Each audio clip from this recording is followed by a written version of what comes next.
नमस्ते, digital discuss में आपका स्वागत है। मैं हूं राम कुमार चौहान और आज हमारी चर्चा रहेगी राहुल गांधी के उस बयान पर जो उन्होंने रिजल्ट आने के बाद में प्रेस कॉन्फ्रेंस करके जनता के बीच में रखा।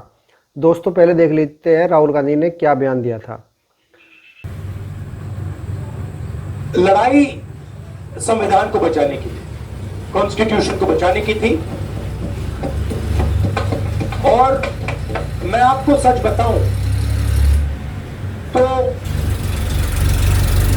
मेरे माइंड में था पहले से, जब इन्होंने हमारा बैंक अकाउंट कैंसिल किया, जब चीफ मिनिस्टर्स को जेल में डाला, पार्टियां तोड़ी, मेरे माइंड में था कि हिंदुस्तान की जनता अपने संविधान के लिए एक साथ खड़े होकर लड़ जाए, और यह सच साबित हुआ।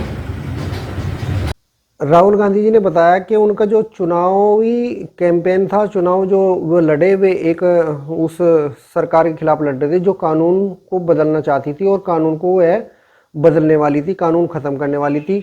और ये बात उन्होंने ज़्यादातर उन लोगों के बीच में रखी जो बाबा भीमराव अंबेडकर को मानने वाले लोग हैं, और उन लोगों के बीच में उस बात को लेकर गए कि वे उनका आरक्षण ख़त्म कर देंगे अगर अब की बार प्रधानमंत्री नरेंद्र मोदी जी बने।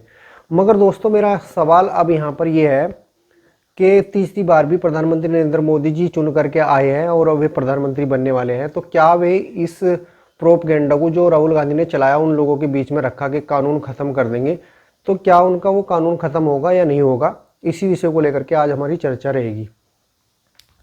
देखिए, जो आप चीज़ों को समझ लिए, मैं उन जनता से, उन लोगों को से ये बात कहना चाहता हूँ जिनके बीच में ये प्रोपगेंडा रखा गया, जो भारतीय जनता पार्टी के सपोर्टर थे, जो एनडीए को सपोर्ट करने वाले वोटर थे, उन लोगों को तो इनकी असलियत का पता है कि जो प्रधानमंत्री जी के ऊपर ये आरोप लगाए जा रहे हैं कानून को ख़त्म करने वाले, ये सिर्फ एक प्रोपगेंडा है। उन लोगों को तो पता है, मगर जो भोली भाली जनता, जो गरीब लोग हैं, जो जिन लोगों को आरक्षण दिया गया है, उन लोगों के बीच में जब ये कहा जाएगा कि कानून ख़त्म हो जाएगा, आपका आरक्षण ख़त्म हो जाएगा, तो उन्हें कहीं ना कहीं चिंता होगी उस चीज़ की, आरक्षण की बचाने के लिए।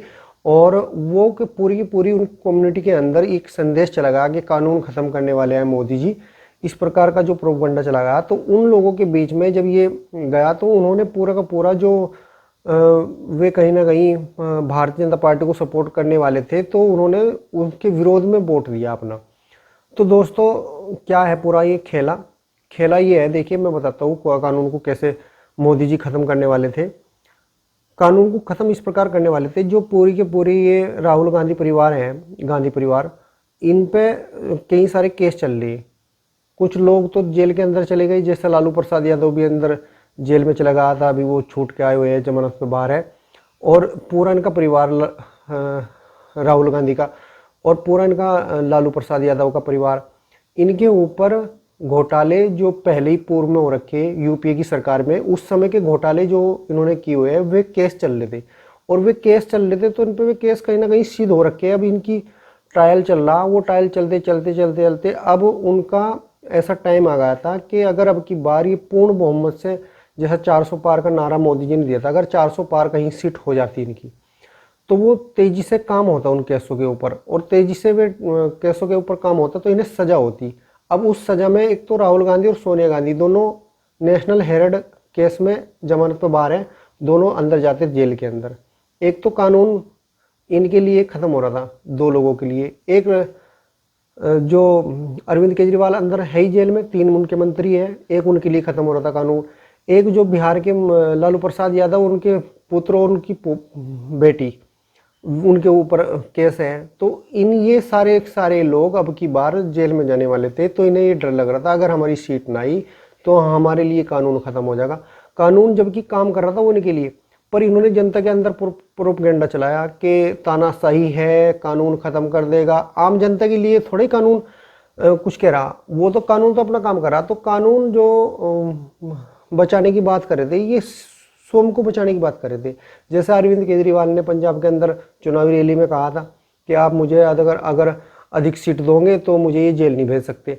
तो इनका जो पूरा का पूरा ये मतलब जनता के बीच में इन्होंने जो बात रखी ये सिर्फ अपने आप को बचाने के लिए रखी, ना कि इन्हें किसी जनता से, भारत की जनता से कोई लेना देना है, ना भारत के सांस्कृतिक मूल्य हैं उनसे इन्हें कोई लेना देना है, ना ये उनकी बात करते बचाने की। ये सिर्फ अपने आप को बचाने की बात करते हैं और उसी बात को लेकर के गए। पर जनता भोली भाली, हमारे देश की इतनी भोली भाली जनता है, वो कुछ इनके समझ नहीं पाई इनका प्रोपगंडा, और इनके बहकावे में आकर के प्रधानमंत्री नरेंद्र मोदी जी जो देश के लिए इतना बड़ा काम कर रहे थे और इन घोटालेबाज और घपलाबाज और इनके भ्रष्टाचारियों को उजागर कर रहे थे और इन्हें अंदर करने वाले थे, तो इन्हें ऑक्सीजन दे दी। इन्हें यूपी के अंदर 30, 35, 40 सीट दे करके, और जो पश्चिम बंगाल के अंदर, महाराष्ट्र के अंदर, राजस्थान के अंदर जो इन्हें इनकी सीट बढ़ाई, तो इन्हें ये एक ऑक्सीजन देने का काम करा जनता ने।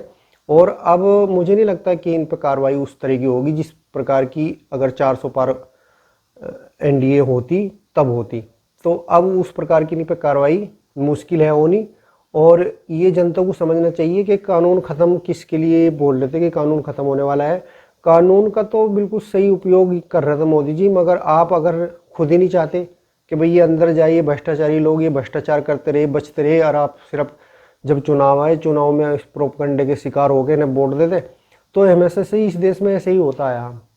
जब देश का बंटवारा हुआ 1947 में, भारत आज़ाद हुआ और देश का बंटवारा हुआ, तो देश के बंटवारे में लगभग 20 लाख से भी ज़्यादा लोग मारे गए दोनों तरफ से, पूरे गांव के गांव जला दिए गए, और उसका पूरा का पूरा जो कारण रहा वो बंटवारा रहा। जबकि महात्मा गांधी ने उस समय भी कहा था कि बंटवारा जो होगा वो मेरी लाश पर होगा, मगर वो महात्मा गांधी भी जिंदा थे उस समय तक बंटवारे के टाइम पे, और 20 लाख लोग उसमें मारे गए। और बंटवारा 20 सदी का जो है भारत का सबसे बड़ा नुकसान था बंटवारा, मगर उसके बावजूद भी किसी ने कोई सोच नहीं रहा इसमें कि बंटवारा कर दिया। बंटवारा होने के बावजूद भी 20 लाख लोग मारे गए, और फिर 60 साल तक उन्हीं लोगों को वोट देते रहे जिन्होंने बंटवारा करा था। अब ये सारी बात सब खुल के सामने भी है, सबको पता भी है इन चीज़ों का, ठीक है। उसके बावजूद भी फिर उनके प्रोपगंडे के शिकार हो जाते हैं लोग। अभी आप देखिए यूपी के अंदर कितने सालों तक अतीक अहमद जैसे लोग बार बार विधायक बन करके राज करते रहे, जबकि वो पूरा का पूरा एक बदमाशी और पूरा का पूरा उन्होंने मतलब कि मर्डर केस, इतने सारे घोटाले घपले उनके ऊपर थे, मगर जब जनता ही हिम्मत नहीं करती, साहस नहीं करती, अपना वोट भी देने का वो सही चयन नहीं कर सकती, तो फिर सरकारें और कानून उनका क्या करेगा। जो मोदी जी है, जो योगी जी है, वे तो अपना पूरा काम कर रहे, मगर कहीं ना कहीं जनता ही इतनी लापरवाह और जनता इतनी नासमझ है भारत की कि इन्हें कोई भी आकर किधर भी मोड़ सकता है। तो ये एक भेड़ की तरह है कि भेड़ को जिस तरह हाँकते हैं वो उसी तरह हाँकने लगती है। तो ये स्थिति भारत की जनता की है। तो दोस्तों, आप जितने लोग मेरे इस बात से सहमत हैं तो कमेंट में लिख करके बताइए, और अगर आपको लगता है कि मैं कहीं गलत हूँ तो तब भी आप हमें बताइए। अगली वीडियो में हम फिर मिलेंगे, तब तक के लिए नमस्कार।